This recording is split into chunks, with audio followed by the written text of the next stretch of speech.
Hello everybody, welcome to the 10.4 practice video with properties of logs. Let's get started here so you can get some feedback. So expand the expressions. So again, when you are expanding the expressions, you are really going from left to right with these rules. You're going from the more condensed version to the more expanded version on the right. So if you take a look at the first example, we have 1, 2, 3 separate things that are being multiplied inside this log. And when you are multiplying within a log, that is really the same as adding exponents or adding two logs together. So that is really log of 7 plus log of x to the 4th plus log of y to the 5th. You assume these are all log base 10. Then if you want to continue expanding this, you're going to use the power property and move the exponents down in front. So you'd have log base 7 plus 4 log base x plus 5 log base y. And that is my final answer because all the powers are brought to the front and all the logs are expanded. The second example, log base 5 of two things being divided. So this time I'm going to use my quotient property and say this is the same as log base 5 of x squared minus log base 5 of square root of y plus 1. Again, I'm using the fact that log of a quotient is the same as the log being subtracted, so I separated them. And now I'm going to put the exponents down. But before I do that, I'm going to rewrite the function as log base 5 of y plus 1 to the 1/2 power, because square root again means to the 1/2. So now you bring your exponents down in front to continue expanding. So my final answer would be 2 times log base 5 of x minus 1/2 log base 5 of y plus 1.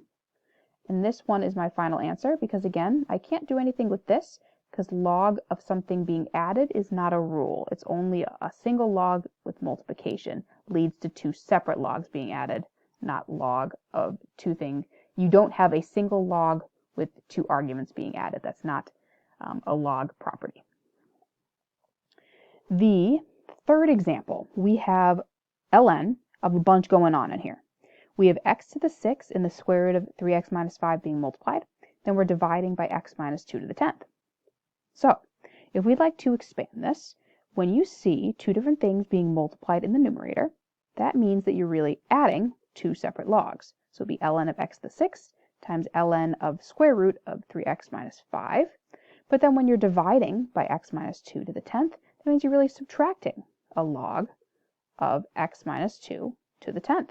So we have officially expanded it, but it's not completely done because we need to bring down my exponents. Now again, this is really ln to the 3x minus 5 raised to the 1/2 power. So that would come in front as well. So my final answer would be 6 ln of x plus 1/2 ln of 3x minus 5 minus 10 ln of x minus 2. And this is my final answer again, because I've expanded and moved my exponents down, but also just like this example where we do not have a property of log base 5 of a sum, we do not have properties of log of a difference either. So that would be my final answer. I cannot distribute the log, I can't do any of that, so I'm going to leave it just like that. The fourth example on this page is log of the square root of x to the 7th over y to the 4th z.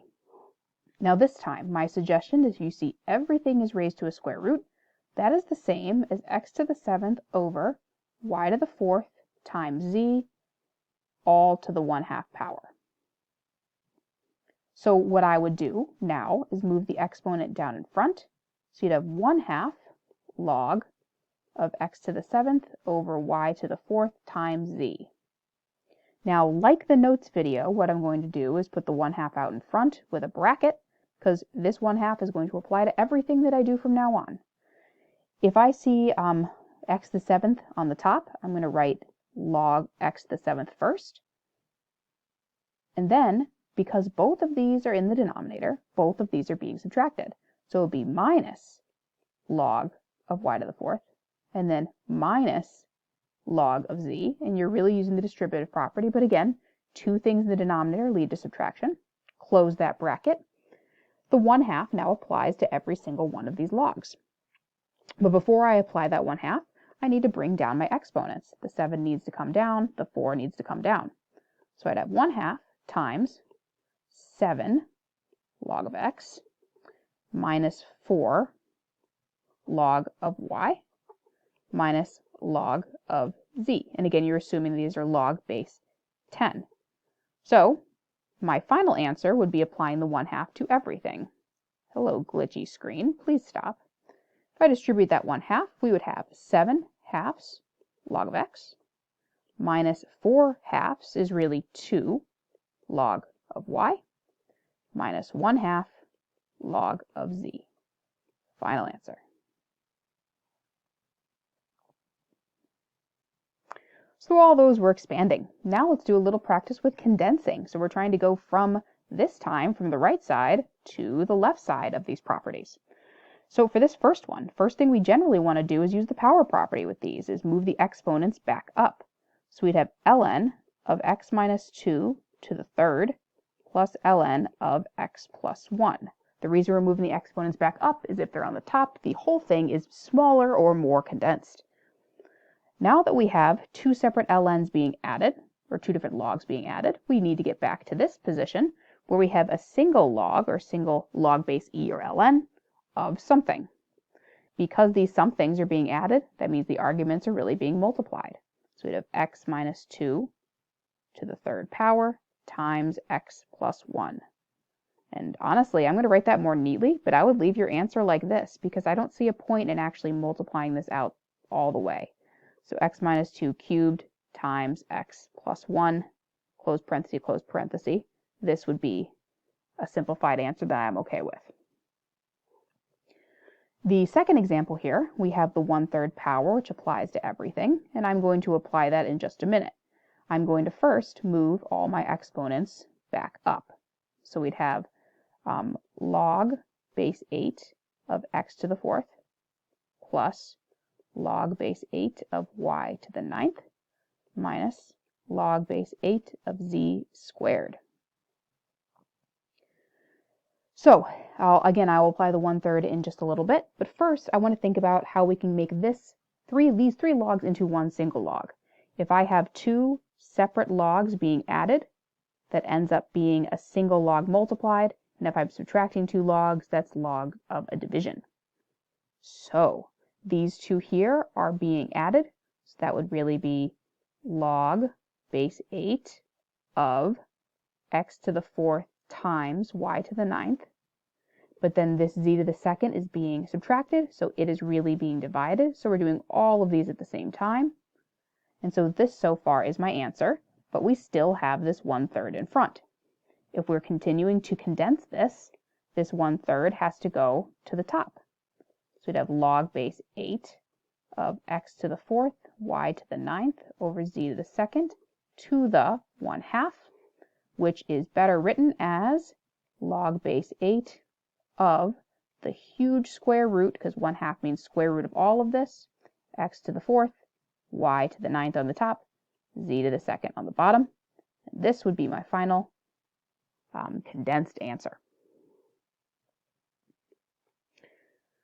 This next example, notice that the 1/2 is not applying to everything like the 1/3 is, it's just applying to the first thing. So, similar theme, let's move all these exponents up when we're condensing. ln of x plus 3 to the 1/2 plus ln of y to the 7th minus ln of z minus 2 to the 4th. Similar to this example, we saw a plus in between, so we multiplied, and then we subtracted, so we divided.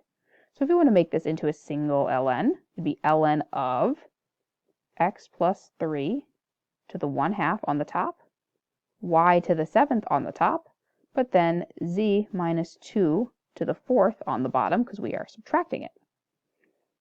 If I want to simplify my result, I'd have ln of, this is really the square root of x plus 3 times y to the 7th over z minus 2 to the 4th.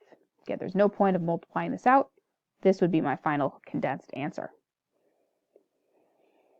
The last one on this page, we have some exponents first to move upwards. So we have log of x minus log base y, log of y to the 6th power minus log base 10 of z to the 1/5 power. If I want to make this into a singular log to condense it down, x is going to go in the numerator, but because both of these are being subtracted, they are both dividing. So there'll be y to the 6th on the bottom, and then z to the 1/5 on the bottom. Again, please notice for every single one of these condensing problems, I only have one log in my final answer, not multiple. The z to the 1/5 is really the same as the 5th root of z, so the best final answer you can have is this, 5th root of z. This is the best condensed answer for that problem. And finally, the last one, similar to the last one in the video, just kind of a cool relationship. Again, you could plug this into your calculator, change of base, log of 32 over log of 4. That'll get you the answer, but I want to do this a different way because I think it's kind of fun. Log base 4. Think about how could you rewrite 32 as an exponent, like something to a power? Well, I know that 2 to the 5th is 32. So what if I replace 32 with 2 to the 5th? If I do that, the 5 would end up coming down using my log rules. So we'd have 5 log base 4 of 2. And again, you might remember that logs are exponents.